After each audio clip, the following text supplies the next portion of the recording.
think we're good. Your channel. Live. Yep, we are good. Okay, you just got to refresh that and you'll see it.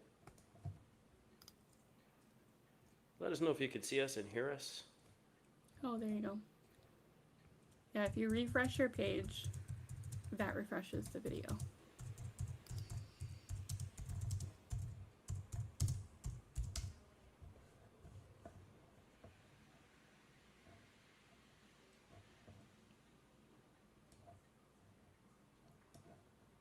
Yes, yes, yes. Awesome. Okay, good. Yay. Yay. Yay is right. Excuse me. And our audio is good. You guys can hear and see us both. All right, right on. Can see you. Perfect. Just going to shrink this. So many windows, right? I feel like I need at least 2 more screens in my room. Yeah, and I'm trying to do this all on a MacBook. So I'm like a 14-incher right now.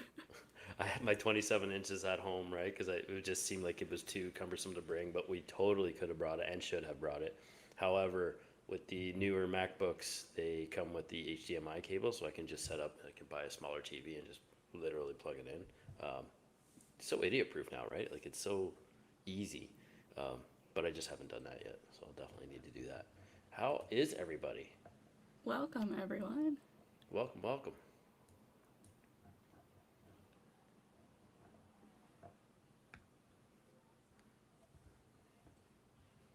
It's a beautiful Tuesday morning, 10 a.m. here, Central Standard, in Belize. There's not a cloud in the sky. I wanted to be outside right now, but it's a bit breezy, windier than usual. But it looks like it's going to be a hot one. I have to jump in the water a little bit later. What's the weather Be going? quiet, Jay. Yeah. How's the weather where you are? Minnesota, it's balmy 29 degrees Fahrenheit. Ooh, Very that's what, cloudy. There's little freezing? flurries on the ground, so, Midwest. Yeah, you're wearing the what we would call the Canadian tuxedo is the plaid Mm-hmm. plaid flannel shirt. Yeah, that's great. It's yucky in Northwest Florida. Oh, really? That sucks. Yucky is probably still warm though, so I mean, it's all relative, I guess, right? Freezing rain. Boo. Ooh, freezing rain is brutal. Wow. Yeah, it took a minute to get used to, and that was one of the things I think that was going to be my biggest hurdle was getting used to the climate here. And we all dream about the warm and beautiful weather that is the Caribbean islands, but at the same time, when you're not used to it, it is hard. It is hard. But we're getting there. We're getting there. We're figuring out ways to beat the heat, and it could be worse, right? Could be staring out the window for 6.5 months of the year to gray, wet slop. So there is that. Bad weather last night, 57, which is cold for us. Yeah, we had a couple of mornings that actually dipped to 58 Fahrenheit. Renee's listening secretly again from work. We'll keep your secret for you. Yeah. There was a little chain in one of my videos at one point. It kind of became a thing of all these people secretly watching my video from their work desk. It was pretty funny. Oh wow. Suzette says we might heavy winds in North Carolina. Okay. From a storm. Yeah, it's I guess hurricane season. No, that was a few months ago, but coming up the west coast there or the east coast, I guess. Hi guys, we might get to go to Belize soon for a long weekend. Where do you recommend? Oh man, not to get into too much Belize, but there's so many places. Like you fly into Belize City, the island we're on, Key Cocker, is a 45-minute boat ride, 45 minutes to an hour depending on wind and seas. Placencia is down the coast on the mainland, and then San Ignacio is kind of interior where there's all the Mayan temples and stuff, and there's all kinds of stuff to see, and it's a small country. So you can pretty much do it all in a week or less, or a few days. So yeah, well, reach out, and if you have any specific questions, for sure, I would love to guide you that way, depending on what you're into, right? pouring and windy in PA. Definitely watching from work, but hybrid at home. So you're legally watching at work from home. It's great. So don't, yeah. Without further ado, I just want to make sure that we kind of get to it now. I think we're 7 minutes in. Yeah. So welcome everybody. Thanks for joining. This is the first of a new series I'm starting, which is going to be Ask Me Anythings. It will hopefully, there will be inevitably a time where it's just me, but it's going to be Tuesdays at 10 a.m. Central Standard. I think it's a time that works for enough people. It looks like we got 26 watching now, so that's pretty good for my first of a series live that way that was planned. And with me today, the goal is to have guests on that you guys all know and love and want to see. And with me today is Mandy. So thank you so much, Mandy, for joining me today. I'm excited to kind of do this. It's just fun to talk shop. We were kind of talking offline prior to going live here, and it was just, it's a treat for us to do stuff like this because we get to, it's new. It keeps it fresh. It's off the cuff. It's all real. There's no rehearsing.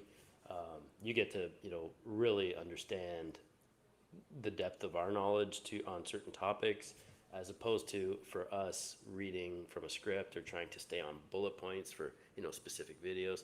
It's also fun for us to just have an organic conversation about the things we love, right? Because you guys know it can get lonely. That's exactly the words Mandy said. It can get lonely when you don't have people in your circle within your household or whatever that you can talk about this stuff with, right? So yeah. I have to be careful because I could talk shop all day. I have that good problem too, right? It's a good Right? problem. Yeah. And then out of these conversations come ideas. Like it was something you said in one of your videos or lives, or maybe it was a conversation we had, but it's like explaining to people that somehow through the niche research process and product research and stuff, that once it clicks, inspiration just seems to come from everywhere. And I've said this a bunch too. And it's like in these organic conversations, sometimes you're like, oh, that was a great idea. Or, being able to go on tangents and still consider it work or research at the end of the day is so much fun, right? Like, going down rabbit holes that interest you. So if you have questions, please do drop them. Yeah, we'll probably be going live till about 11, unless Mandy has any reason to cut it shorter. But No, I'm good. finally made it. First question I guess I can tackle here is what percentage of your sales are Etsy versus merch? So it's it's like 60-40 now. Merch has just gone nuts in a good way, so I'm happy with that. I intend to now, I want to build that 20% and match that, increase my sales 20% in the first half of the year on Etsy so that I can kind of match the merch sales right now. And then kind of go back and forth between the two. I definitely, like I was saying before, I want to get my Etsy listings up on Amazon.com proper, start fulfilling if I can make sure that I am fulfilling within the 3-day window that Amazon gives us. So that's going to be, I think, the biggest hurdle that way. And then of course there's a TikTok shop, but they also, I think, what is the TikTok thing, like a 2-day turnaround they want? So You can do 3, and I've found in some materials, like if needed, you can do one-time extensions kind of a thing. Been playing around with it and seeing if I can get the dog shop that I use for my channel, and that I share publicly, seeing if I can get that one in there, just if nothing else to play around with it. Yeah, the problem I think for Canadians right now is it's still only open to the U.S. I US think residents, so. But it sounds like TikTok is hoping to 10x their viewership and their revenue. So I was watching this. It was like they did 1.7. I think it was 1.7 billion. Maybe they're not there yet. I don't know, but it was an absurd number that they had done, and they want to go for like billions. In 2024 alone, they wanted 10 times their growth, which is insane. So yeah, if your niche market is on TikTok, then you are laughing. I think if you're doing everything right, it just seems crazy that they're trying to do that. And it's funny because we were talking like our last live that Mandy and I did together. If you guys haven't checked it out, it was about the whole Etsy email fiasco thing where they were trying to not really a fiasco, right? Just kind of like making you build your email list a little more, I guess, manually, I guess is the word I'm looking for, as opposed to the automated stuff. But I forget where I was going with that. Oh yeah, and then before that was the layoffs and stuff. But I was looking too, and Shopify laid off 20% of their workforce like 7 months ago. It fell under the radar. Everybody, then there's 11% of Etsy sales staff or Etsy staff laid off. What, 3 weeks ago they announced it or whatever it was, and like everybody's losing their minds because it was just made public. I'm like, I don't know, man. Like, Shopify is not doing anything different. This is just, Etsy is like a step behind in terms of their allow. So if anything, it just means that they tried to hang on to their staff a little bit longer too, right? So there's, there is that. I think a lot of stuff is blown out of proportion all the time. But that said, layoffs to protect the bottom line are also, they bode well for the stock, and I do have a chunk of stock in there. So I mean, And they can happen, and that's what I always try to remind people, is that there are things that happen in business that aren't in our control. I can't control the choices that Shopify or Etsy or TikTok makes. yeah, There was fear for a while that TikTok was going to go away and all of that. Everyone was like, oh yeah, my gosh, it's to open up another account over here. It's like, just when you get news, like, time out, take a deep breath.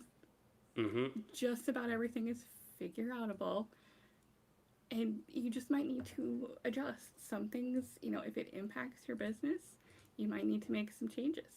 If it doesn't, don't worry about it. You got plenty of other things to worry about, I'm sure, in your business that you can control. So I mean, there's, as a business owner, and it's sometimes easier said than done. You and I have been business owners for a long time, Jay, but I try to infuse that in as many conversations as possible, is that things happen. I worked for a mm-hmm, nonprofit my entire career in different agencies. Nonprofits, that happens there too. I've experienced and had to manage, being in an HR capacity, layoffs. They happen. It's an unfortunate part of business. yep, It's not necessarily a sign of one thing or another. It's just they've had to make some business decisions, and when you're a big public company, it becomes public knowledge. So I yeah, think, we just have to manage that and do the best we can. for sure. And I think, you say you try to infuse in as many conversations. So do I. You've probably seen them in the group too. But in my Facebook group, it's for those of you watching, it's Etsy Print on Demand. It's pretty easy to spot. It's big orange and X and stuff. But there's so many times that people are like, well, what about this XYZ ultimately, right? I'm like, just focus on what you can control. Like right now, your niche research and making better designs, because those are the two things that are going to actually, translate to sales, right? SEO is a close second or third, if you're counting those two as one. But yeah, all that comes pretty easily when you do your niche research. But again, those are things that you can control. Like stressing about what could go wrong is, one of the 10 lessons I've taken from 10 years of doing this. It's like stressing about the things that could go wrong and focusing on that is one of the self-limiting beliefs that will also limit your profits. So like focus on what could go right, dream big. I mean, 11 years ago I was in an apartment, and every time it rained it was water coming through the light fixture in the ceiling with a fan, and I'm sitting here looking out the window at an ocean talking to Mandy, who's crushing it on Etsy. We've been in chatting with Printify. You were invited to go too, couldn't make it, but I've been able to travel the globe doing print on demand. Like, how crazy is that, right? So like, you just dream big. And like, the thing is like, oh well, you want to make $1 million in a year. Well, it's not always about the money, and I understand that. But if I aim for $1 million and I only get 20% of the way there, I'm still doing 200 grand a year, right? Versus like aiming to get that 10% raise, which inflation is gonna chomp at the bit anyway, right? So dream big, dream big. Because life is too friggin' short for, curb my cursing there, but too short for anything else, right? Sitting comfortably on your couch complaining about the world, looking out the window in a funk, like, it's all on you. It all comes down to changes you can make in your own life. Yeah, we've got some questions here already, which is great. If you haven't dropped them, U.S. weather today is bonkers. I hope it's not bonkers everywhere. Rhonda says, I watched Jay's international selling video, but does VAT work? How does VAT work with Etsy specifically? And do we need permits, etc., to sell outside the U.S. as a U.S. based shop? Not from my understanding and everything that way. The print on demand company handles all of that. So they have their numbers, they have their import numbers, they have whatever they need on the labeling. Also, I was doing a pretty good dive into what is considered what they deem is because the whole I can't think of the name of the GDPR or something is I think what it was called where they force you to accept returns and stuff like to protect the consumer. Things that fall under print on demand can, and it's kind of a gray area, but because essentially they're made to order and custom, they are not you know impacted that way. So technically, they're considered made to order or like custom. So you don't have to offer refunds or anything like that, which is a massive, massive plus. So that said, I don't know if there's anything you want to add, but it's really like a non-issue for us as POD sellers, right? Yeah, I mean, I mostly for now sell in the US and Canada. I need to go watch your video actually because that's one area where I just don't dive a whole lot into international selling. I just haven't had time to really dig in, but you make it sound so easy. So I'm going to be watching your video, Jay. Sure. Yeah. Well, I mean, I think so. This is a lot of, I guess, goes hand in hand with what I'm trying to do with my channel. Is like it's not as difficult as so many people, or convoluted as so many people make it seem. It's not as, just do it. Just do it. You figure it out. I mean, like you say, this is Mandy's word here is figure outable, right? Like, but yeah, like in a nutshell, what I'm saying is like whenever possible, fulfill from a location closest to the consumer. Because yes, you've set your timelines ultimately for like the 20 days or whatever it would take to ship from the US, for example, to the UK. So that way you're, if you in fact have to fulfill from the States to the UK, then at least you've allowed yourself that buffer. But if you can fulfill that order from within the UK to the UK, now you're talking like a 5-6 day turnaround or like business day, just, not dissimilar to what you would do from a US based printer to a customer. You're also now charging that international shipping, which would be the highest shipping you would charge for a product to be shipped from the US to the UK. But now, if you can fulfill it in the UK, that's right back down to the $5.99 US or whatever that cost is. So you kind of charge double on that end. So you're also making more money on every order, right? And the customer experience there is going to be completely epic. And it's like, oh my God, like I was expecting this in 3 weeks and it came in day 6, it was in my mailbox. And those are the kind of reviews you want, right? Like, so I do that even with, Canadian orders because I sell mostly apparel. So I use like the dupliums and I love it. Printgeek has started offering a handful of Comfort Colors t-shirts, which do well. Nice. I didn't know that. Only get it from SwiftPod. I just noticed that. It's not all the colors that I sell, but it's the majority of the main ones that a lot of people use.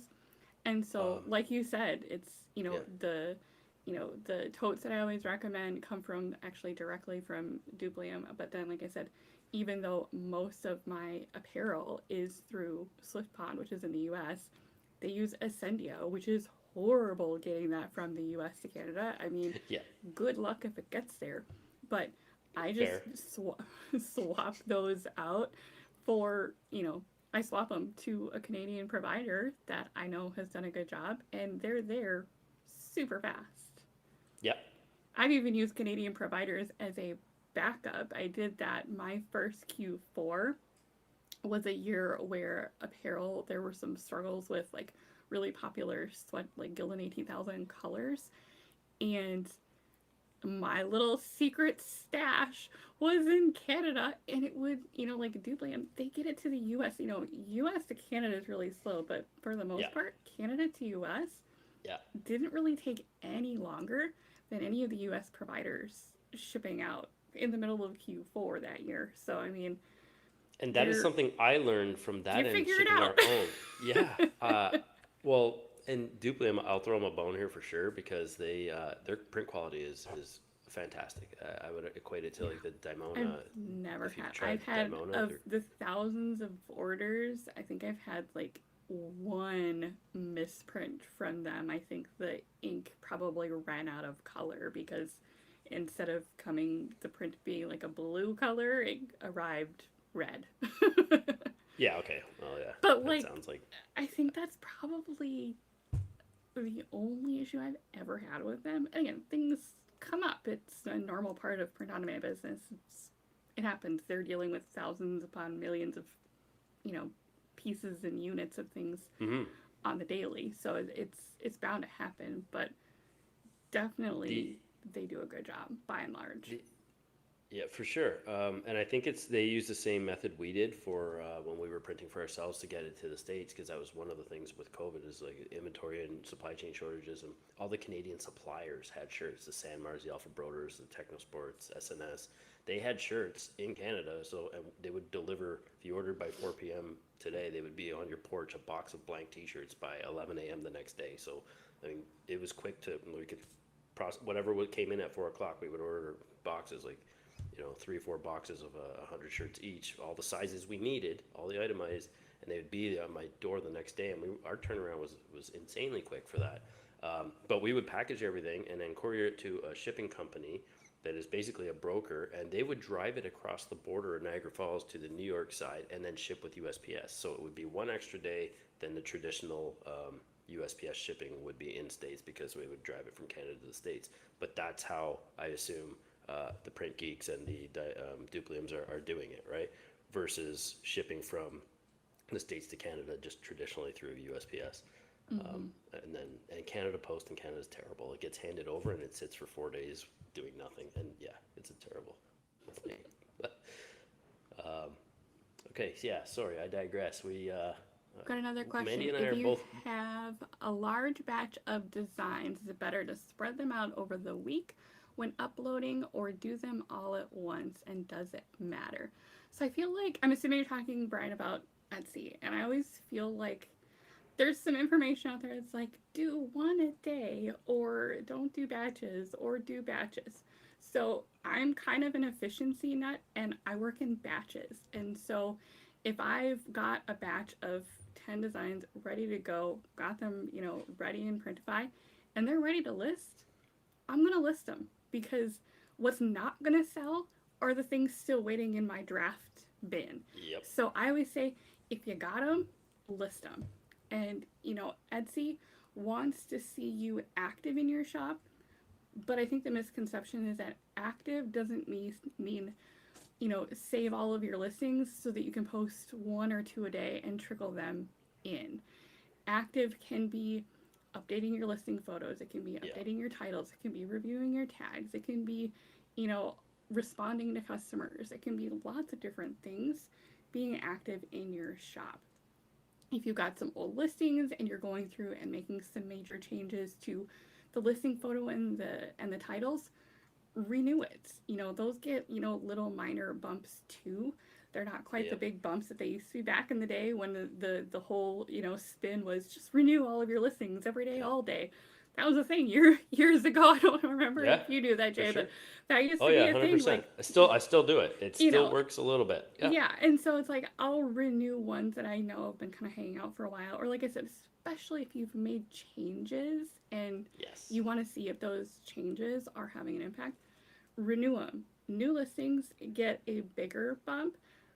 Renewing your listings and things like that still get little bumps. And that's right on Etsy's. That's not me making just something out of thin air. That's on, in Etsy's seller handbook. It specifically says that new listings and renewed listings get little bumps in the algorithm, because they want to see if it's going to perform, and that's why they do that. And I know exactly where that is. Like, I have their handbook in my brain, right? Like, parts of it anyway. It's like under one of the elements that dictates your listing relevancy score is recency. Yep, recency. And it's that paragraph. It's like new listings and recently renewed listings. So recently renewed listings are either going to be ones you renewed yourself or ones that you set to have automatically renew once they're being purchased, right? That extra 20 cents. What people out there have said, and I've seen it on channels, is like, don't renewing them doesn't give you any. Well, it says right in their handbook that it does, right? I mean, and I know it does. I'll tell you why, because I've had I will have had a design, for example, that has sold consistently 3, 4 a day every day, and then doesn't sell for 2 days. I'll renew it, and then bing, bing, bing, I'll get like 3 sales, right? It'll start refreshing, and that, it just gives it that little bump. To Mandy's comment there, I wouldn't necessarily make that your business plan, right? Don't just try to like Right. renew stuff every day, because it's going to end up being costlier than some ads if you're not Well, advertising. and especially if it's Well put listings together that listing. just aren't performing over time Right. either, it Yeah. might be a clue that you need to go back and, revisit it. So it's one of those Yeah. things. I'm very big on experimenting and not being afraid to try things in your shop. So if you've got a listing you feel very confident, about, whatever is about it, or it's sold in the past and done well, that can be one way. And like I said, I particularly like to use the renewals if I have made some updates. If I've Changes. put in a stronger, what I believe to be a stronger first listing photo, or if I've, Mm-hmm. cleaned up the, design, or like I said, I'm trying out some different titles or tags. Those are things that are going to make a difference in how your listing potentially shows up in search results. And so those are things where it can be beneficial to see if those changes make an impact on your conversions in those searches that are taking place. So, And if that's it how I use wasn't them. something we should do, they wouldn't give us the option to do it, right? Right. And my take on this whole thing, Brian, is that is it better to spread them out over the week when uploading? I come from the same kind of camp as Mandy. Like I think consistency in your shop is one thing, but consistency, to Mandy's point, doesn't mean necessarily listing things all the time. I would argue that if you have 100 listings ready to go, designs ready to go, upload what you're comfortable uploading, right? Don't force it just because you have it either. Like that's the kind of flip side of that Mm-hmm. coin. Don't do whatever it takes to get numbers up necessarily. Like it has to be a calculated kind of, your designs have to be good. The research has to be good. The SEO, you have to, nail the listing as a whole. And that's the other thing is like people, recency, relevancy, staying active in your shop. That doesn't mean burning yourself out trying to create 100 scales designs every day and then listing. You will inevitably burn out, and that's the worst thing that could possibly happen, because now it's not only cumbersome, you're dreading doing it, you're dreading tomorrow, and it's not fun anymore, and all of this should be fun Mm-hmm. to a degree, right? Definitely. Hope that helps. Karen says, I never planned on t-shirts, but that's what they say to start with. I'm having some sales. I can change the name. Can I change the name of my current store to reflect a t-shirt biz and use my current store name for another? I believe that once you've used the store name somewhere, like you won't be able to use that store name in a new shop. So like, Yeah. it Current, could be past, years before present. they. Yep. Yeah. It all hangs out essentially in Etsy's database. And because they use, not to get technical, but on the back end, they're using redirects for a while. So if someone had your old shop link, they want to make sure that those customers can still get to your shop if they click Your new through shop. that. Yeah. And so they maintain that on the back end. You may not see it, but they maintain that on the back end for what I'm guessing is, if not forever, is at least quite a while. But that being said, you can change your store name. That part's fine. Do you have to reflect t-shirts from whatever it was before? Not necessarily. I mean, I generally don't have super strong feelings about your shop name. I think it should be, easy to remember is really nice, because it helps just from that customer standpoint of, the knee-jerk reaction of most buyers, when someone says, hey, where did you get that? Oh, I got it on Etsy. Mm-hmm. If you can make it easy for them to say, oh, I got it from, t-shirts factory on Etsy, it can help a little bit, but, it's not something I generally lose a whole lot of sleep over. And at the end of the day, it's not going to be huge unless you're planning on really building a strong brand around it. That's where I was gonna go with that, Some right? people do, some people don't. If you're, kind of thinking a couple steps ahead and planning on, I want to build a branding, I want to build, some sort of aesthetic around this, that can help play into it. And so that can be a factor. But again, these are all various options. There's not a right or wrong. I think just kind of think about what you plan on doing with your shop. And and just go with it. Yeah, I would say try to, treat it like a business and try to have a little bit of a plan. I'm not saying have an entire business plan thought out for the next 12 months or anything, but like, you know, think of where you might want to be in 6 months from now and then a year from now, right? Like those two kind of hurdles, and see how that plays in. I would, check your store name, whatever you're thinking, in the trademark database, just to make sure that you're not going to be potentially infringing if you did want to blow up and do your Shopify or whatever, your standalone. And then go buy the .com, name cheap. I think you can get them for like, $3-4, right? That way, if you ever did want to transition, you can have it direct to your Etsy shop, and then if you ever wanted to flip the switch on that from, leveraging your email list or whatever to your Shopify, now all that traffic will go to your Shopify. So uh, the first part of your question, never planned on t-shirts, but that's what they say to start with. I don't know who they is, but I like t-shirts because I happen to be good at designing for t-shirts. I would argue that if it's a product that you didn't intend to start with, you're probably going to be less inclined to want to make awesome designs for them. So whatever the product is, I think that you had the inclination to start with. See if there's, a hole in the marketplace in terms of design that you can put on that product, or uh, is there just not many people selling that product? In that case, you could probably have a product-centric store and then have all kinds of designs on that, right? And your niches within that product, your niche designs could be your shop sections. But do what you want to do and try and test. No one, I don't think Mandy or myself are going to be able to tell you that t-shirts are better than something else for you, right? At the end of the day. Yeah, you're Yeah, having I some would agree sales. with that.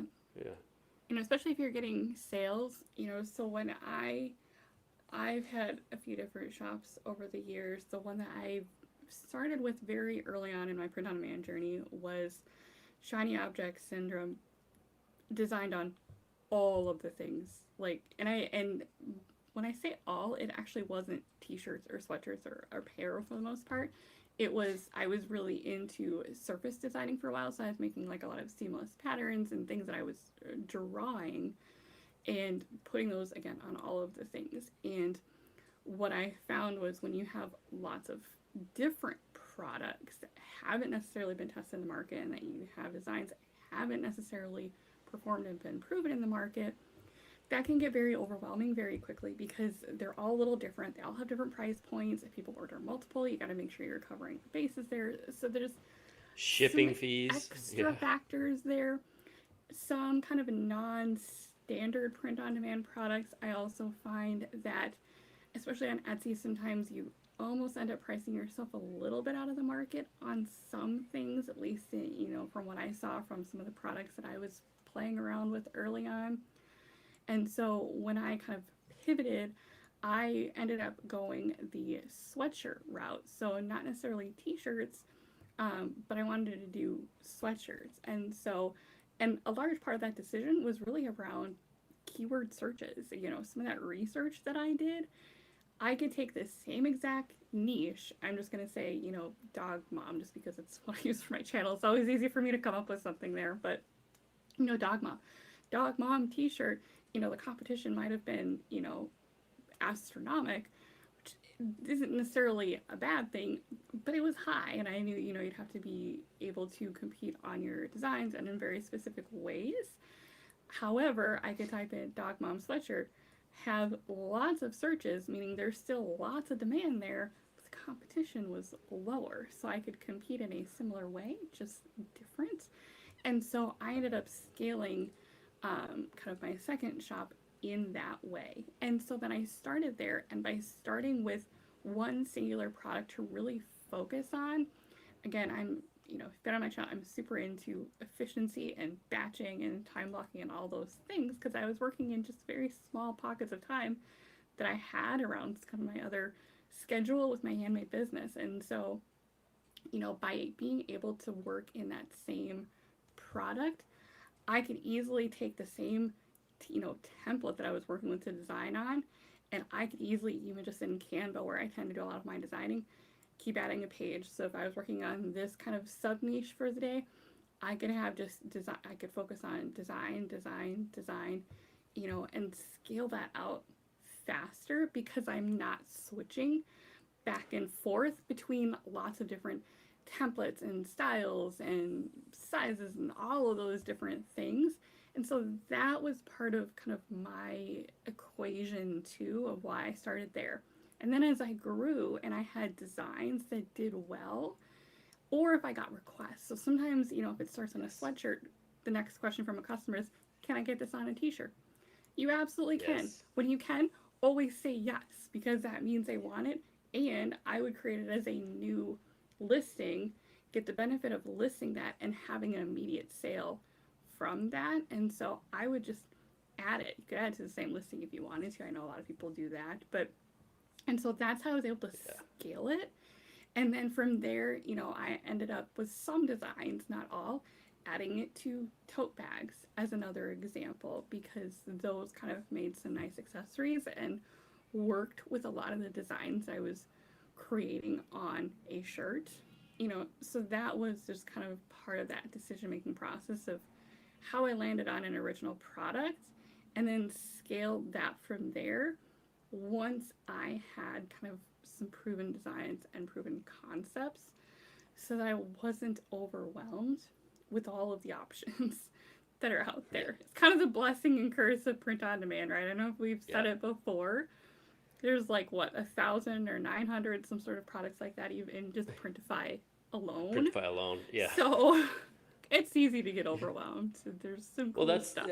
it's a beautiful thing what you said is listen to your customers. Like I've said it before, and it's not my quote. I can't take credit for it. But I don't know much about Tony Robbins, but I believe, as far as I can dig back, he's the one who said it first, and that's success leaves clues. Yep. So, It's one of my favorite pay quotes. attention to your sales. Yeah, me too. It's just stuck, and it makes so much sense for all aspects of life, right? Pay attention to your sales. What's selling the most? Do more designs in that same vein on maybe, or if you're seeing a trending product, focus maybe there a bit. If a customer asks you for something, to Mandy's point, say yes and create it, because if it's a if you're a niche to any degree at all, that means that there's going to be at least a few other people that want that same item, right? So that's a massive win. The customers are telling you what they want, do it. It's literally that simple, right? And then to your point about like limiting all the different products that you design for, not all designs will work on all products, and we see a lot of people just making that big mistake and just slapping it up on anything and everything. It doesn't always mean that that design will work or translate well, on a particular product. And again, I totally agree with all the different templates that you're gonna have to deal with. It's so much easier to just your 15 by 18 or 4500 by 5400 pixels and design. As long as it all fits in there, you've got your shirts for the day, right? Mm-hmm. That said, there was a question that were planned. Joanne Lally says, I'm about to open a new product specific Etsy store. Should I upload one listing per day per advice of a certain YouTuber and hold off uploading more until I have had sales, or upload 5-10 a day? I don't know who's telling you to do one a day, but if you have designs, upload them. I would argue that make sure that, anytime you put a certain schedule on yourself to do that, I think your design quality is going to suffer. And it doesn't mean that you can't create one banger a day, but if you can create 5 in a stint, like, like to Mandy's point, once you get down, like inspired, you're going to, while you're creating that one new design, you're going to have like 3 or 4 offshoots, and you're like, oh, I got another idea here, and like you're going to create 5 or 10 in probably that day's sitting. And then I would argue upload them as you have the time to do it. Don't force it, but like keep it fun, keep it organic. As soon as you introduce a structure, and that's the other thing with like niche research, everybody says like, step 1, do this, step 2, do this. If you are not getting lost down these rabbit holes that are conducive to your niche research, if you're not getting lost and having fun doing that, then like you are not going to be inspired. You're going to end up like looking at existing listings that are selling for other sellers and other things. So I think it just becomes boring and cumbersome. I know you have a bit of a take on that in terms of how much to list. She's like, should I hold off uploading till I have sales, or upload 5-10 a day? I mean, there's no number, right? Works. We kind of talked about it. I say work in batches. Like I said, there's also, for me, when you're trying to kind of reduce the overwhelm with all the different steps that do go into the process, for some people it works to do, one full listing from start to finish and then go to the next listing start to finish.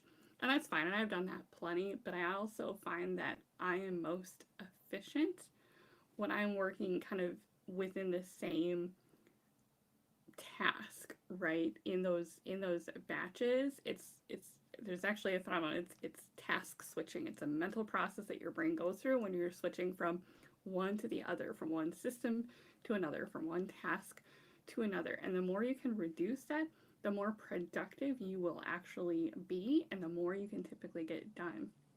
So, for example, I'll do a big round of, research in one big, long kind of block of time, one sitting, and just dive in and just immerse myself. Jot down some notes, if I see some strong keywords, jot those down and just kind of, organically keep notes and keep track of that and kind of make little mental notes and just let my brain absorb that. And then, if I'm ready to go in a design sitting and if I have the time to, I will. If I don't, I've got already some of that kind of marinating, from that session. Then if I'm, ready to sit down, if I've got a block of, half an hour to sit down and design, I'm going to design and whatever I get out of that 30 minutes or an hour or whatever I have, that's what I have. And then I'm going to go into, the next kind of block of time that I work with is mock-ups, because I can do those super efficiently in Canva. I've already got my templates set up. I can drop them in and I can drop it, drop out, whatever amount of designs I have. I can knock those out pretty quickly because I've got those processes and systems kind of in place and ready to roll, and then in the next block of time, I might then work on getting them, and I know you don't do it this way, Jay, but I get them into Printify, so then I have them from there, and then I just kick it over so that they're ready to go. They drop into Etsy, I make my final updates, and I'm good to go. But again, it tends to be organic. Like I said, sometimes in a sitting, I might get, 5 good designs, especially if they're slightly more complex or whatever. And other times, if I'm just really on fire, or if I have kind of this, initial template that I'm reworking it in a couple different variations, I might end up with, 10 or 12. I think in my time block series that I did, I think I got about 12, in about 30 minutes, 30 to 40 minutes or so. So it varies. And I think as long as we don't kind of lock ourselves into what it has to be or set some sort of bar that really is irrelevant, I think it comes down to what works for you and finding a system and process that works for you. Because I know Jay's process for listing on Etsy is different than mine, and that works for him, and I have my process that works for me, and that's fine. And some people prefer to just do one listing, at a time because they just want to get through one full one and have it complete, and that's fine. So I think over time, the takeaway is try out different ways of doing it, figure out what works for you. Everyone's brain process is a little bit different, and that's okay. Figure out what process feels, efficient and productive and gets the work done, but don't set some sort of bar that requires you to do it, if that makes sense. Because then you're just forcing it. If you're like, I have to get exactly 15 designs done in this session, and you're just not feeling it, or maybe you get 5 solid ones, and then I you're was like, gonna say, guaranteed your next 10 are gonna be. Set goal, and that's why I always tell people, I'm like, even set goals for the week. Like if you're trying to hit, a listing volume, if that's kind of one of your goals to kind of keep yourself consistent and accountable, I always say set productivity goals, not sales goals, because you can't necessarily control your sales. So set goals, and if one of those, like I said, is to get to a certain number of listings because that's, kind of that goal that you've set for yourself, that's fine, but then set your smaller goals in a way that makes sense. So if listing every single day or designing every single day doesn't work for you, I would say, what I used to always do is I'd set kind of a weekly goal. And that way, because I was working in batches, I wasn't designing every day. I wasn't listing every day. That wasn't my process at all. I still got the same number of listings done by the end of the week as someone who was doing it every single day. I just got there differently and in a way that worked better for my processes, my schedule of when I had to work on things so that I could be efficient. So I think you kind of just figure it out as you go what works best. For sure. And what works for you, if it takes a little longer than somebody, a different way that you've tried even, but it's more comfortable for you, then that's your way. It's Yep. okay. It doesn't have to be the most efficient in terms of time. Right. Efficiency is also how you work, like mentally, right? Yep. So if you could be mentally efficient, I would argue would be the term probably to use. If it works in a way that you can, go from like step 1 to 2 to 3, and it makes sense for you, and you don't feel like you're, to Mandy's point, staying, trying to stick to a schedule or a certain kind of preconceived like bar that you're setting, then that's the way for you, right? Whatever is comfortable. There's no wrong way to do niche research. There's no wrong way to do all of these processes, right? Again, my channel's Jay's Way, not the way, for a reason, right? And I think we I all don't know. bring different levels of experience to, what, and we're at different stages of business. That's what I Mhm. try to remind people is everyone's on their own Etsy print on demand journey. Everyone has their own pace.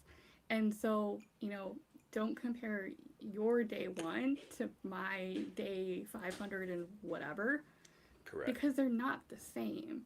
And when we were all new, we went through all of this too. I promise you, every single person who's had any level of success in this business, in any business, has their journey. They have their slow moments, and sometimes it just takes longer to get there, but you find your way along your journey, and that's the important part. So don't try to set your bar against someone else's that might not be realistic for you, or even where your skill sets are. Some people, like, you came into this business as a graphic designer, Jay. I'm not a graphic designer. Mhm. It took me a minute to start making designs that didn't look But like a doesn't mean you can't kindergarten crush made it, them. right? Yeah, But I learned. It took that's right. time, but I learned, and I started to learn what good designs were, and what was selling in the marketplace versus the garbage that I had initially. But you learn that. Absolutely. Do you have a hard stop at 11 if we go a little over? I'm okay. Okay. So I think, well, at least in the next 10 minutes, try to knock out a bunch here. What's I going to say here? Um, so, Karen, follow up. I have you on full. Also, I have you on full blast, but the volume is still low. Are you able to make it louder on your end? I can make it louder on my gain. Sorry. There, that should be louder. I don't know. There's some background noise here, so I didn't want to be. Yeah, sorry about that. It's been a while now. And then Rhonda says, if you use Etsy ads, what's your criteria for deciding at what point to turn off ads for specific listings, i.e., no sales, no views, etc.? If it's not costing you anything, then leave them running, right? But if your return, if there's a lower than, like, I think the 2.5 or 2.7 based on a $25 item is the return you're looking for. So if you're under 3, question it. If you're under 2.75, I would kill it if it has been, but I would let it all go for at least 30 days. That way you're guaranteed to cross 2 paydays for people shopping, and some people only get paid once a month. So I would, at least let that payday kind of elapse. I don't know if anything you want to add to that, Yeah, no, that or a makes different sense. Like perspective. I said, I tend to let especially if I'm building a new shop, that was one of the things that I've leveraged in the last couple of shops that helped get that initial traffic. I mean, there's really two strong vocal camps when it comes to Etsy ads, right?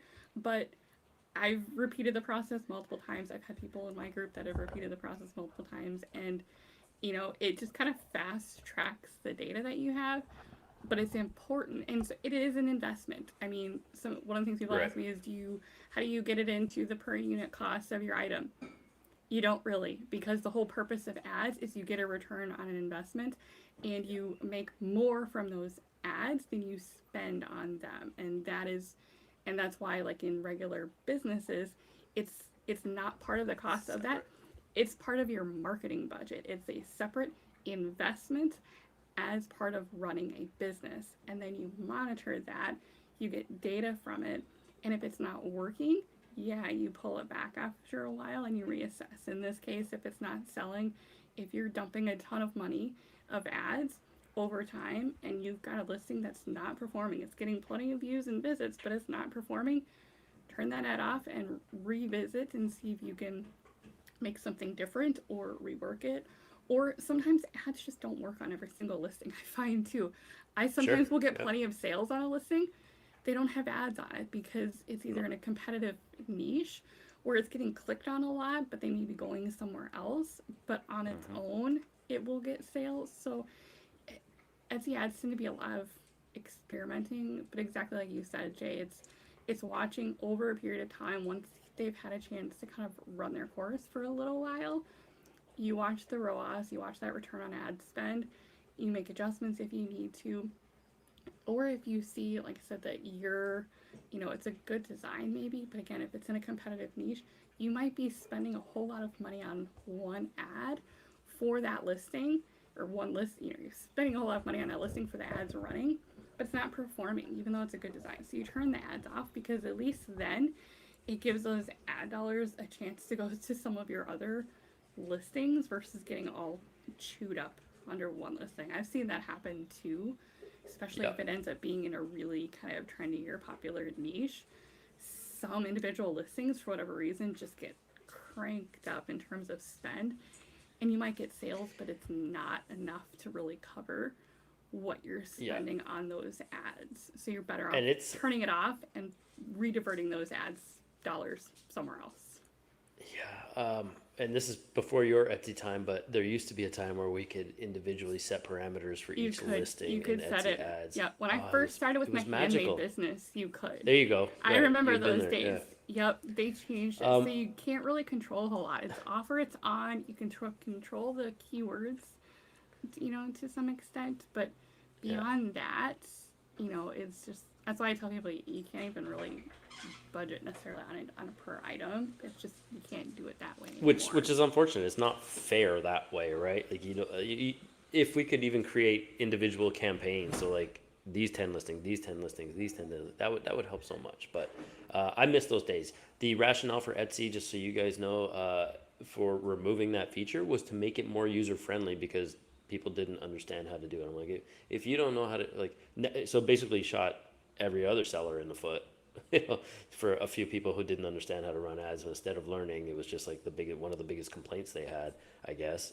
People mismanaging their budget and stuff. So it's unfortunate, but I mean, such is life, I guess.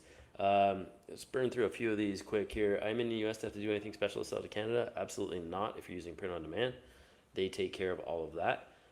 Again, the only thing I would say is watch my video about international shipping, so that if at all possible, if you can ship from within the uh, the intended recipient's home country, then at least it'll be way better of a customer experience. They'll get it faster. It'll cost you less in terms of shipping. Blah blah blah. Jennifer says, my goal is to make at minimum $2,000 a month profits. So my mom can retire at the end of the year. I still work my full-time job because I love it. That is amazing. But my mom deserves to be able to retire. Sure, I think those are amazing goals. Good luck to you. That is, no better motivator than family that way, and being able to change someone's lives in a way that you can control, right? I'm now in tier, this is IFT merch. I'm now in tier 500 with 350 slots left. How can I fill them effectively? I don't have any advertisement option. How can I fill the slots and get organic sales? You're gonna have to have good design. So niche research, design research. Design is going to be number one. And on merch, I would argue that you need to fill on Amazon that box, because you are in a sea of millions, literally millions of other shirts and designs out there. So you want to be big and bold, whatever it is. If your if it's a funny phrase in the niche, like niche research is going to be number one here. If it's a funny phrase, make it big. It doesn't have to be pretty. It just has to be words on a shirt. If you are the first one with those words on a shirt, it will sell.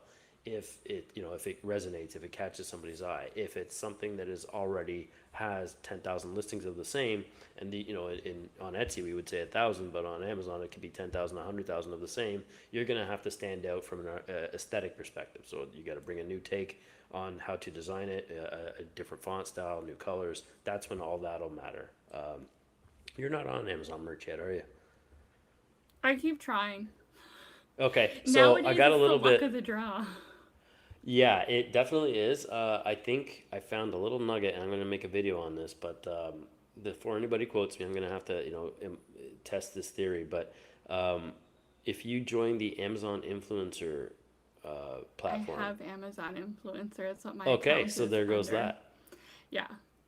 Okay, so The the only thing is rationale I there, the can't thought. remember. The only thing I can't remember is if I was in Amazon influencers first before I applied with that email address, or Uh, if it was the other way around. I feel like I've been in the influencers for a long time though, because I had my TikTok following for long before my YouTube, and so but had you uploaded videos and like used it, the account? I yeah, have the account too, but I haven't done. I Okay, waited until I was had like 20,000, I think, TikTok followers. So I was part of it. I was in Amazon influencers, but when I tried to go back in, so I think I probably saw either the same video or the same post or whatever you did, Jay, because I saw it somewhere to essentially they were try getting that. accepted at 1,000. Yeah. Yeah, and So, but you had created videos for listings on Amazon. That's the no, That's the Amazon influencer program I'm talking about, though. no, they let you do it in a couple different ways. I guess I haven't Okay. done videos, but problem is because I already had applied for Amazon merch under that same Yeah, email, I I'd have think to do it that's yeah. separately. So I could always venture to Because try you've different. got a proven catalog, right? And yeah, it's a no brainer. It's just a matter of getting approved. Mm-hmm. Uh, I hope that helps. Hope that makes sense to you, Joanne. What about making a copy of an expired listing versus renewing an expired listing, which gets the bigger bump? New listings always. So make a copy would get the newer bump, and that's versus renewing for sure, right? That's yeah, that one in a nutshell. The only thing I tell I mean, people is if you feel like managing that, like when you turn it off of um, yeah, I have it the automatic. automatic, Yeah. then you have to remember, and if it's one that's selling, you got to make sure you don't accidentally, forget about it or forget that it's expired. I don't know about you, but it's just not something that I pay a whole lot of attention to. So I have it on automatic. Whenever Hmm. they automatically renew and I see it pop back up kind of in my newer listings, that's when I'll start, making some quick changes if I need to or make some Yeah. decisions. But Once a year, I'll go in if the listing hasn't sold in a year and it's been renewed at that point 3 times, right? Because it's 4 months a pop. So I spent 60 whole cents on it. I mean, I let it happen. yeah. And if it hasn't sold, or then I'll go, re-edit that design or look at the keywords or whatever it is. Um, Jennifer, this will be one for you, Mandy. Jennifer, do you have any tips for using glyphs in Canva on a PC? Glyphs are harder in Canva, and it depends like on the font. Usually, the only way I've seen it work well is if you find a font that you can download from like Creative Fabrica, for example, that specifically says it has a separate glyph file. Otherwise, you have to like go into your computer, go into your font settings, and pull it there. They're a lot of trouble. I do find that they're easy to work with on Kittl, though. That's the other platform that I use for designing. It's a little bit closer to Photoshop. I can't do my batching and stuff in there, but it is really nice for some of the more complex designs, like the grunge texture, things like that. I'll have another video on Kittl coming out soon, but um, glyphs, or essentially the kind of special characters that you can do with specific font families when it's available, are a lot easier because it's just in a drop down on Kittl versus on Canva. It's just not as easy. I know Christina Umaras from CU Online. She's talked about it before. I know she had TikTok videos at one point on it. I don't know if she did it on one of her longer form YouTube videos, but she's had a good video on it in the past. It was a while ago, but yeah, glyphs on Canva are unfortunately just not as user friendly, and it requires a little bit more kind of manual work to get them in Got there. it. So if you download a font family from Creative Fabrica, if you can find one, because they're harder to find when they're actually separate. If you Hmm. can find one, I think there's like it's like Hello something. I think is one of the font families that has kind of the little glyphs on the end and some other stuff. If you can find them and download them, they show up as a regular font in your font list in Canva, and you can swap out like individual letters or whatever you're trying to do with that. You can do that. That's the easiest way, is if you can find them to bring into Canva. Otherwise, trying to Okay. manually figure out how to do it is usually more trouble than Yeah, it's it's worth. an easy one on Illustrator, though. I Illustrator, know, I would it should argue, be is a easy. yeah. Illustrator is a longer learning curve overall to design with because it's a more robust tool and it's intended for that. But it's easy. You can just highlight the letter and it'll show you the options that you can pick from Yeah. Kindle above or is below very it. similar. If you highlight it and then Yeah, there's a little drop down, they've it's super emulated easy. Illustrator and Yep. Photoshop and so many with like even the Mm-hmm. keyboard shortcuts, and that makes it so much easier for somebody like Mm-hmm. myself who's been using the Adobe suite. Um, are you saying to deactivate the listing and reactivate it again? No, I think that was in reference to us renewing. Like literally, you have an option to deactivate, renew, whatever. Renew is like one of those You options. You can just force it literally to you renew. can Yep. force it to renew. Yeah. Uh, how would you suggest I transition my existing shop from t-shirts to home decor? My shop name is more in line with art and home decor. My t-shirt store would be starting over.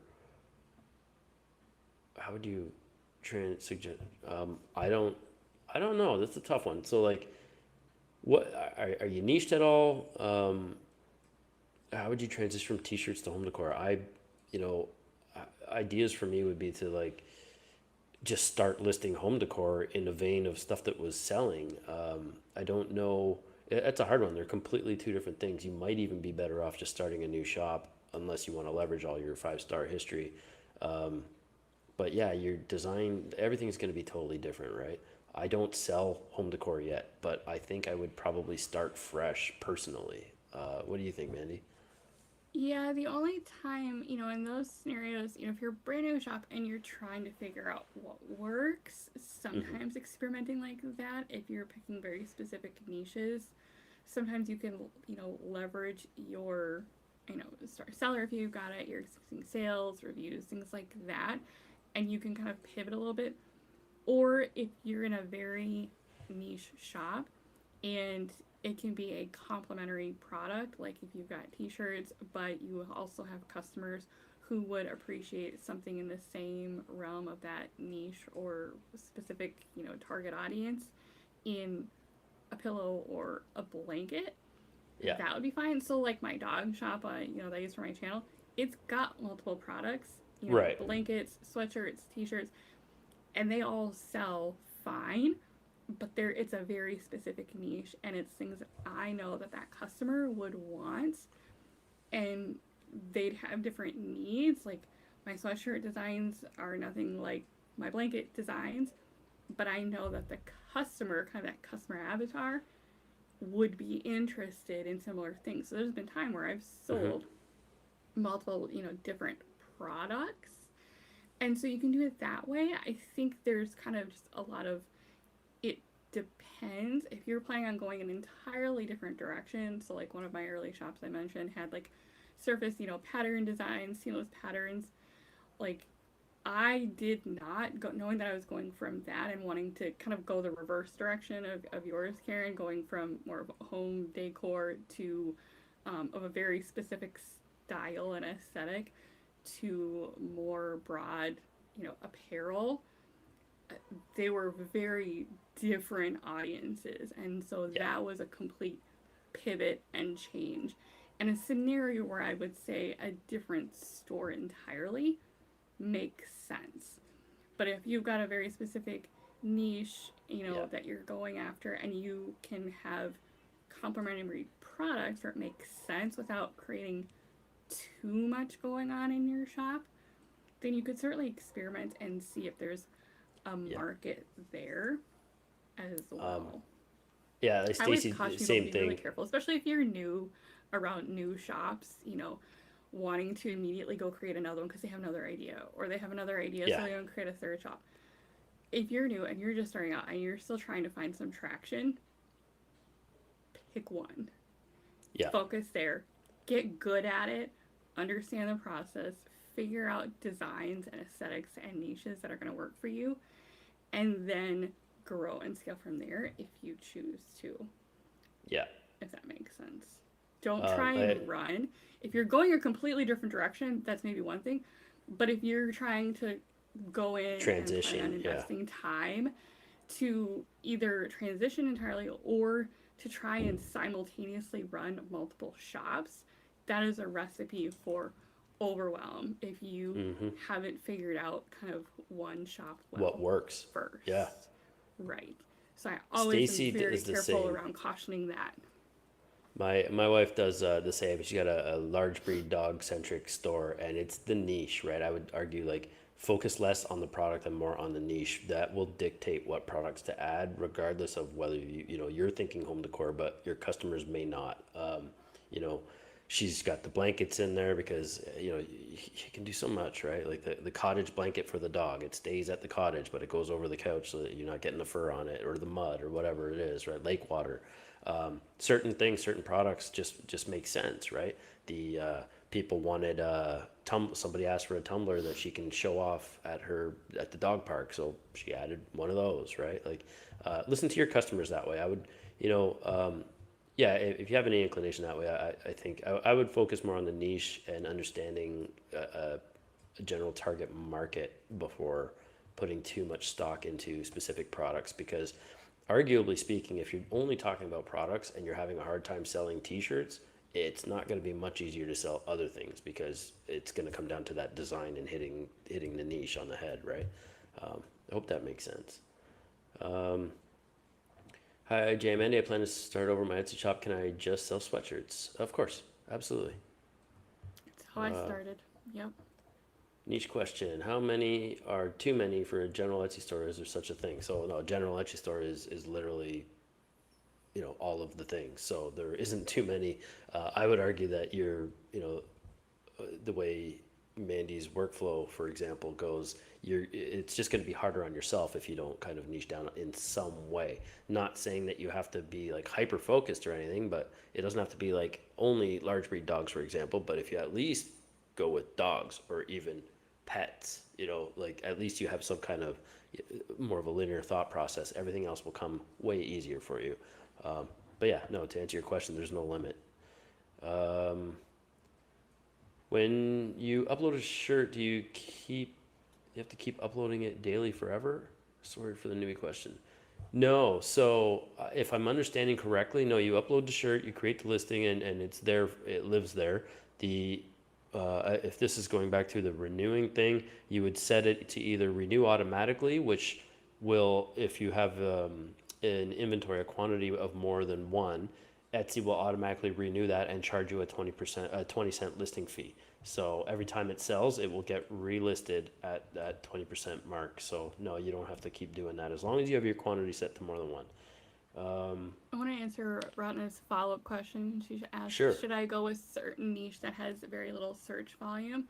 And the reason I want to answer specifically is because there is a balance of, if your search volume is too low, that doesn't mean you won't get sales. You could have found a very niche market, but just know that the demand might be slower there.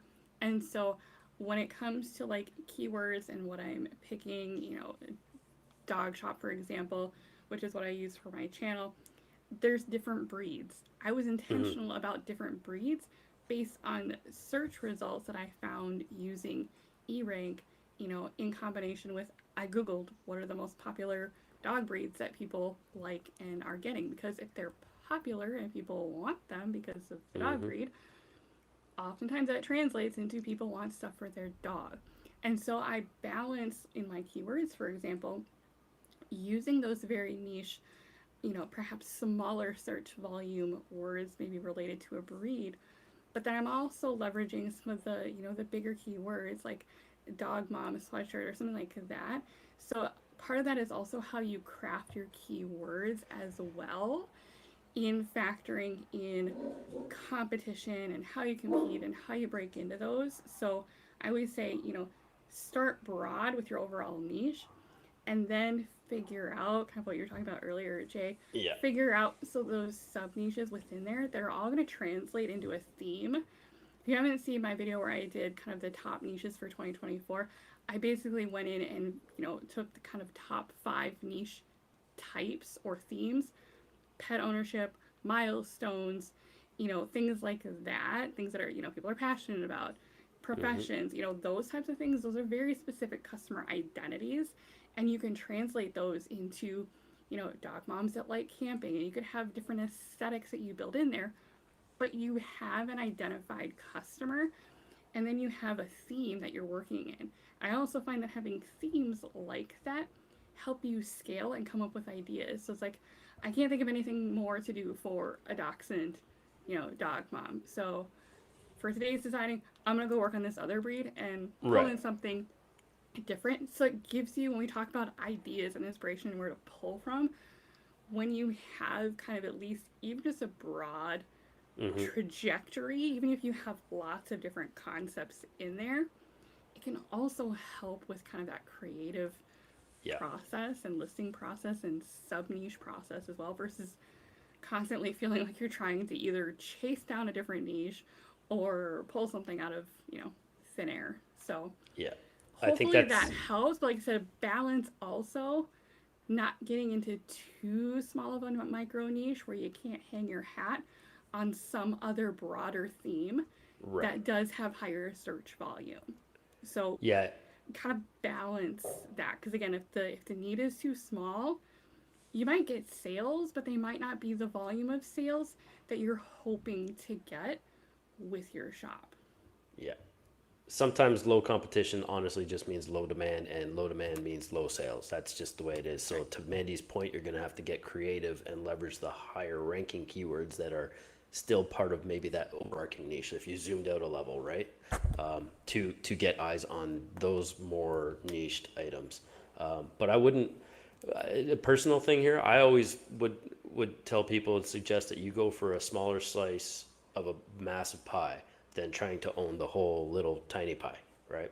So that you could own all the sales in that little tiny micro niche or sub niche, but the extent of those sales might only be 10 a week forever, where you can get 100 sales a day as a tiny little sliver of this massive pizza pie, right? So there is that. Yeah, thank you for hitting that one. I skipped over it there. Couples. Carl is saying, when you upload a shirt, do you have to keep uploading? No. So if you were talking about merch by Amazon, then no. Once you upload it once, that design, it sells perpetually, potentially perpetually. Yeah, there's no relisting or anything. You're one and done. Andy says, I can really make one design per day. Sometimes it takes a couple of days working and then I get the time. I think an important key to remember is just keep moving forward and making some progress. Absolutely, man. Andy has been, I've seen him contributing a lot in the groups, Printify Rockstars group, and more recently in my group too. Thank you for your contributions. And yeah, this is great advice, right? It's just move forward. Everybody has different timelines, different external obligations, right? So not everybody can do everything. So again, it goes back to that where somebody's preaching that you have to do one a day. Well, the only thing that good that comes out of repeating tasks is that you will inevitably get really good at those same tasks. But if you're creating listings that aren't selling, you're going to get good at creating listings that aren't selling, right? So don't, there's like a double-edged sword there. Where are we? I was more asking if it was best for the algorithm to upload one a day or multiple a day. Uh, One of Etsy's major factors, again, is recency. So not just uploading, but how many times it converts to a sale. So be conscious of that. It's not going to come down to a specific number. In the beginning, having more hooks in the water can help. But if they don't convert, then Etsy stops showing your stuff in search results for the keywords you're putting in there, and then that tells the algorithm that nobody's buying, so then they stop showing your stuff. So if you're consistently uploading extra fast and nothing is ever converting, it just tells Etsy that your overall shop score is not as good as where it should be, and then they'll eventually just stop showing your stuff entirely, and that's like the worst case scenario, which would suck, right? I don't know if you caught any ones there. Are you an active influencer though? Are you uploading shoppable videos? I am not yet, but I have been accepted into the program and I want to get going on that. There's a guy, Adam, I can't think of his last name right now, but you can look him up. He's Adam and then put Amazon influencer there. He's making the same money I'm doing, like 8 to 10K a month on the Amazon, what I'm doing on merch, but he's doing that on the Amazon influencer program. So I think that's like a massive one, and the potential there is like super huge if you are up for creating videos. And you don't have to buy the product. These are ultimately, for those of you who don't know the Amazon Influencer Program, the one I'm talking about is so when you look on Amazon, you have your the images, the listing photos, and then there's like a video that kind of usually shows a highlight of like 30 seconds or 60-second highlight of the product itself, or an instructional video.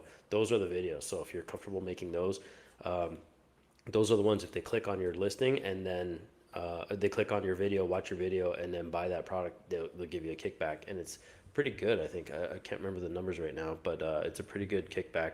And then you don't have to have bought it on Amazon. It only has to be available on Amazon. So if you found it cheaper at Walmart or something, but it is available on Amazon, you can create a listing video for it. So that's that. Hi from Belize, got 5 orders today. Dream come true, so much fun. Are you in Belize and making orders today too? Awesome. Everything that sells gets, okay. Everything that sells gets set to automatic. Anything with a favorite is also automatic. Everything else is set to manual. Then I decide to copy and relist or deactivate. I don't know if this is a question or not. Lovely voice from both of you. Thank you. You're very welcome. Renee in Atlanta says, what are your thoughts about Star Seller? I mean, my perspective is a quick and easy one. Is anything that boosts consumer confidence is a good thing. You can also search and filter by Star Seller now. They said things like you can only get access to chat support if you have the Star Seller badge. So like in the beginning, they've always said that it doesn't directly impact how they show your items in search results, or like, so it won't directly impact sales. But what it does is, the grand scheme of it all, it makes you look like a better seller. Like, would you not buy yourself as a shopper, right? If you saw 2 shops offering the same thing, would you not look for the one that had 3-star seller badges and like had that thing? Or would you look for the, it's ways to stand out and increase sales. So I think it matters. I think everything Etsy does, has hundreds, if not millions of dollars in research behind it, and they don't do anything for no reason, right? So to me, I think, it's, if you can get it, use it. If you qualify, whatever, do whatever you can. Ultimately, at the end of the day, right? What do you think, It means Mandy? you're paying attention to all the things, right? All the Yeah. stuff that Etsy research says is important. I mean, is it, catastrophic if you lose it for some reason? I will tell you right now, no, because I've had some months where I didn't have a ton of messages and I missed the 24-hour, and I tend to prefer to not have like an auto replier on. I just personally don't like it. So there were a couple of months, where over the course of the last couple of years where I didn't have it for like a month. Did it kill my shop? Mm-hmm. Did my sales suddenly go down? No. As Jay said, it's just one of those extra little things, when you think about like buyer psychology and all of that. It's just an extra little, cue that helps people decide, sometimes between shops. And again, you can filter by it too. Do a lot of customers necessarily know what that means or know how to filter? No. Not necessarily. But again, it's just one of those extra little things where I can tell you right now, if you don't have it and someone does use it, they're not seeing your shop. So Correct. It's just one of those extra little things where if you can do it, if you can stay on top of, your messages and your sales and all the things that you need to keep up with, then it should be fine and you shouldn't have any trouble hitting that most of the time. And I think that matters even more so if you're in like ultra competitive niches doing more of the same of what's out there, right? Because now you're going to pit you against that one. And the other thing, I struggle with this. Like, there's people out there preaching. I was just watching a video yesterday. I got 10 minutes through a 20 or a half hour video, and I was like, I had to stop watching it. But it was just like, the methodology is to do research what's selling and then just do more of that, right? Like, just do more of that. And I'm like, it's so hard to break in if you're copying somebody else, because again, to these little things, like if they're going to choose your shop, what shop would you pick? Would you pick the one with 37,000 reviews and 110,000 sales? Or would you pick the one that has 4 sales and 0 reviews? Like, I mean, it's a no-brainer to me. Unless you're bringing like an absolutely new spin on an existing idea, then all the power to you. If you've got, if you're an artist or you have a following you can leverage, then those are ways you can win that way. But ultimately, if you're going to do more of the same and you're going to try to compete with a shop that has 100,000 sales, you're going to have to compete in ways that suck for your bottom line. You're going to have massive sales. You're going to have to compete on price points. You're going to have to compete on product offerings and the quantity of listings. And that's where all this, race to the bottom comes from, and the burnout. So I don't know. Yeah. There's so many ways to, if you do everything with intention and do your niche research, I think there's so many ways to win and not sacrifice your bottom line. Yeah, I tried starting a new Etsy shop and it suspended me while I was signing up. Yeah, that's a normal thing now, unfortunately. I hate saying that, that it's a normal thing, but it's a normal thing. They're just gonna vet you on the back end and make sure that your financials are good and like your linked accounts and stuff. Usually you'll see it back up in 5 to 10 days. It's not the end of the world. You can reach out to them sometimes. They seem to be automatically flagged and stuff, and people who have reached out have had their shops reinstated in as early as 4 or 5 days. So I don't think it's anything to worry about. Yeah, You're even not if it like says permanent, I've noticed in a lot of Mhm. our kind of Facebook groups, it'll go from suspended to appeal, and then in 10 minutes it says, permanently suspended. It's like, Mhm. I don't know why, but they've got their kind of bot triggers going. And again, Yeah. it's unfortunate, and I suspect it's due to just kind of the mass garbage shops that have infiltrated that really are junk shops. Mhm. It's unfortunate, but like you said, Jay, I am finding that a lot of people, when it does that, if it does trip over for no real obvious reason to like the permanent suspension, typically you can go into like the Etsy help area on their website, and you can kind of click through their help section and get to a place where you're either asking questions, or you can get into their chat, or you can send them kind of a direct message, or sometimes even have someone call you. Like I said, there's, depending on what you click into in their support Mhm. section, it can give you different options. But if you click around, you'll find at least one of those three that you can continue to try to reach out and just be persistent. And most of the time these shops are getting reinstated. Sometimes you'll get a notice it is, and sometimes it's not. So that's the thing, to just try and log in like every day and see if it's back, because that happened to one of my shops a few Yeah. years ago, where I didn't get a notice or anything. I panicked. I'm like, I didn't do anything wrong. Why am I suspended? And I didn't get a notice or anything. It just came back. I know. Yeah, exactly, right? They're So I quick to mean, give you it all just, the red alerts and then never tell you when it's back and you're yeah, okay. I mean, it's unfortunate, but most of the time you can generally kind of just be persistent. Like, don't give up, just keep being Mhm. persistent. Yeah, good answer. Makes sense. Jessica Marie says, does opening more than one Etsy shop increase the risk of them all being deactivated by Etsy suddenly? I was trying to niche down in a new shop, maybe two more, but nervous to have the first shop shut down. I would I would stop about opening a new and then maybe two more shops. That's a lot. Get good at one thing, like we kind of covered before. You're setting yourself up for failure, and not that you won't be successful inevitably or, like, in time. Um, just that you're going to be spread so thin that you won't see what's working. Like you won't be able to identify the patterns of what's working uh, as easily because you're going to be scattered. You're going to be scattered at the end of the day. So do one until you get good at it, and then do your second or third if you want to. If your niches can kind of overlap, then put them all in the same shop and just keep blowing that up, right? But does opening one increase the risk of them all? No, not from my experience. My wife's and obviously our IP addresses are all linked and all that stuff from back in the day. And we've opened shops and not been shut down. She has been put on a payment reserve on her shop. That was the newest one. But other than that, there was no shutdown. So yeah, I don't, not from my experience anyway. I don't know if you have experience with that. Do you have more than one shop that one impacted the other?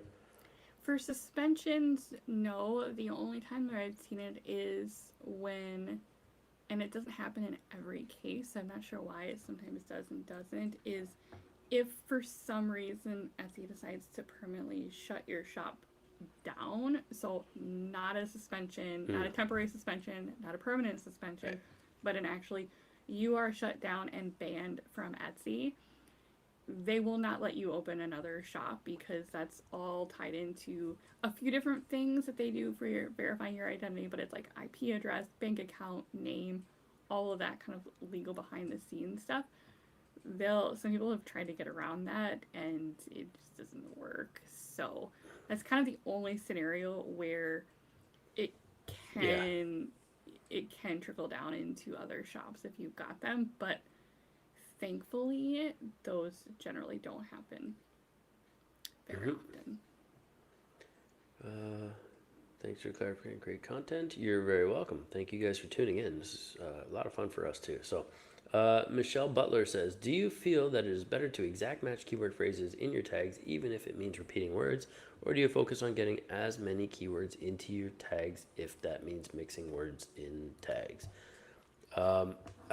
We might very well have completely different schools of thought on this, but at the end of the day, you're gonna have to test and see what works for your niche and your shop. I like to exact match for like the three main big ones, and I am only saying three main big ones because on Amazon merch, for example, you only have that is SEO registered and indexed is your brand name and the title is a lot shorter than the character count on Etsy. So I know from the 1.6 or 7 million dollars in t-shirts I've sold on Amazon now is that you only need 2 or 3 good long tail keywords to get your stuff to sell, and I've applied that to Amazon to Etsy, and it works. So the tags now also are optional still. So if they were carried as much weight as your title would, they wouldn't be optional. It would be like a mandatory thing because Etsy at the end of the day wants everybody to sell and make money. So that said, I would focus on like trying to exact match 3 major ones, like a long tail keyword, 2 or 3 word keyword. Other than that, and then after that, I think it's a waste if you are just repeating the same keywords. I think it's a waste of character real estate. It's a waste of hooks in the water. If you're struggling to fill those tags, then maybe repeat some or try to reorganize some. But at the end of the day, Etsy's broad matching works just as well, almost just as well, I think. What do you think, Mandy? Different school of thought there? Yeah, no, I think we're in the same camps on this. Certainly I tend to lean heavily on titles, especially that first like 40 to 60 characters, because much like Amazon merch, number one, that's the kind of the first part that you see. And number two, when customers are searching, if they're not 100% clear what's in your listing photo, if you can make that really clear in terms of what it is, kind of the quick subject matter and sweatshirt, t-shirt, tote bag, whatever, in that first part as part of kind of a long tail phrase and who it might potentially be for, like gift for dog owner, whatever it might be. I think where you can leverage that kind of those first 2 to 3 phrases, like so whatever fits in kind of that 40 to 60 range, and then fill out your title from there. I try to get creative again, thinking about how potential, not necessarily what is on the shirt. I see, especially when we're talking about like shirts that have statements or phrases, I see that all the time. Unless it's a very specific trending phrase that people are specifically looking for, don't describe what's on your shirt. Describe how your customer, how your ideal person would get to it. They're not typing Right. in, some one-off, affirmation usually. They're looking for something else. Motivational quote for Mother's Day. They're not Right. looking for. So, that's a waste of real estate, in terms of SEO and title and keywords. You want to have some good, solid, researched phrases and keywords that you can incorporate. And like I said, think about different ways that they might find them. So, like, for example, my dog shop, it's, specific to the breed, but then I also have general, like, dog owner in there. I also have, like, new puppy. I also have, things like that. New adopted dog. Different ways that similar customers could be finding that type of, design, product, whatever it is. And so, again, not all of those even necessarily are even going to have, I leverage my broad searches, my big keywords that I know I want to make sure are specific and that I'm incorporating, and then some high competition. But then, like I said, some words don't necessarily have a ton of great data behind them. But I know that, again, logically, and again, that's where you start to kind of get into your customer's Niche head. research, right? If you're doing that research, I may not find much on, Dobie Mom shirt because, Dobie may not have a ton of search volume necessarily that's, been ranked because, again, lots of this goes into the data and the analytics. But I know that Doberman Pinscher dog owners refer to Are them searching. that way and that Yeah. they're, potentially searching because that's a common term kind of in their vocabulary. So I use it as part of, my listings and my keywords. Again, kind of getting in their head and using some logic and niche research behind it, versus necessarily getting into the super analysis paralysis, where I think a lot of times sellers think I have to research every single keyword and if I'm not finding it or not figuring out, like, don't get stuck in that.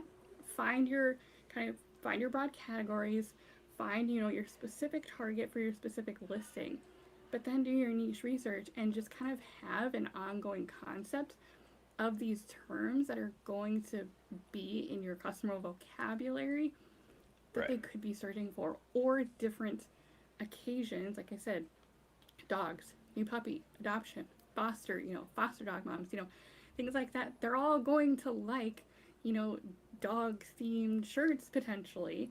So Mm-hmm. how do you reach those different customers? Like I said, it gives your listing and your titles and your tags some diversity as well. So then you don't feel like you're constantly having to repeat just to fill it up the same words. Because Etsy has said they don't It's a waste. necessarily like, the repeating.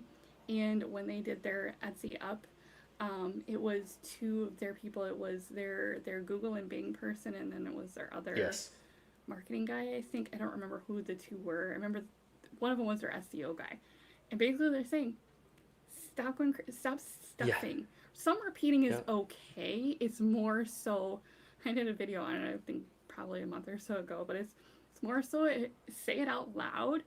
If you Mm-hmm. feel like a goof repeating the same word again and again and again and again and again, you might have it in there too many times. So think about how you can For sure. either bridge those and combine them into a phrase, to kind of connect them as a long tail keyword phrase, or figure out ways to diversify some of your keywords and how else you could reach a similar customer. Yeah, I think that hit the nail on the head. And just remember that the stat from last year was anyway. It was 86%, I believe. It was over 85% of people shopping on Etsy as of last year were uh, between the ages of 18 and 35 and identified as female. So, and the bulk of them, I think 70% of them were buying for gifts for other people, so family members and stuff. So think as not only as a shopper, but as somebody buying gifts for other people. So like, how do you shop for your friends and family at Christmas, for example, right? Like, what are the words that you're typing into the search bar? Repeat if it makes sense. Don't repeat for the sake of repeating. And That I have Etsy plenty has that repeat. I mean, people. if you go look at my listing, it's Yeah, like yeah. that's normal. It's more so the Mm-hmm. excessive, which is a little Yeah, subjective, but do your best. sure. Yeah, excess is always subjective, right? Like, um, but yeah, I totally agree. I mean, Etsy has said like, no need to repeat. You're wasting keyword real estate. That was almost verbatim in one of the press releases from a year ago too. So people that are preaching to do that, I don't know. I feel like you're wasting an opportunity. I feel like it's more so the outdated information because when I first started on Yeah, Etsy, that was kind of the yeah. thing, and it Dump was your title more into your so, tags and yeah, yeah, where you repeat it. It's everywhere. Your title just have dog mom, mom yep. gift, mom, all of that. That's fair. Outdated. And so I feel like some of that is just some leftover Etsy skeletons, of, especially if someone's been on Etsy for a very long time, Mm-hmm. hasn't necessarily like either started a new shop recently or done a ton of research or paid attention to Or paid like attention. Etsy Yeah. information and what they're telling you works and what they don't want you doing or what they're saying works on Google and Bing, which is what one of their speakers, their senior staff was talking about is your Etsy listings, they show up on Google and Bing and other search results too. And even if it's not spammy on Etsy, it could appear spammy on one of those search engines, and Mm-hmm. you don't want to get caught on any of their filters either if you can avoid it. So I think it's just in your best interest to kind of stay on top of those little things and, you know, try to keep things updated where it makes sense to. Yeah, I think that's great advice.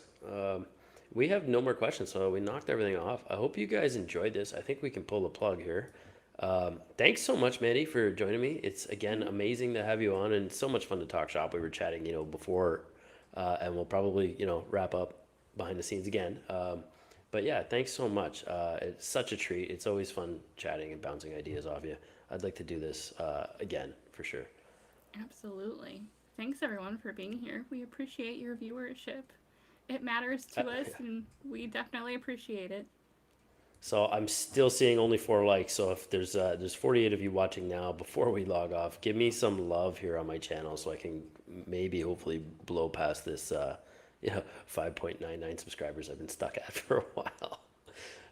Show me some love, smash that like button so that you can support us so we can keep giving you all this kind of information for free, right? Don't forget that you're not paying for any of this stuff. We just like doing this and helping and seeing as many wins. So help us help you. Thanks again. And next Tuesday, the next episode of this Ask Me Anything is going to be with Stephen Chin. So tune in for that one. Always a treat to talk to him too. It's just such a supportive community. So thank you guys.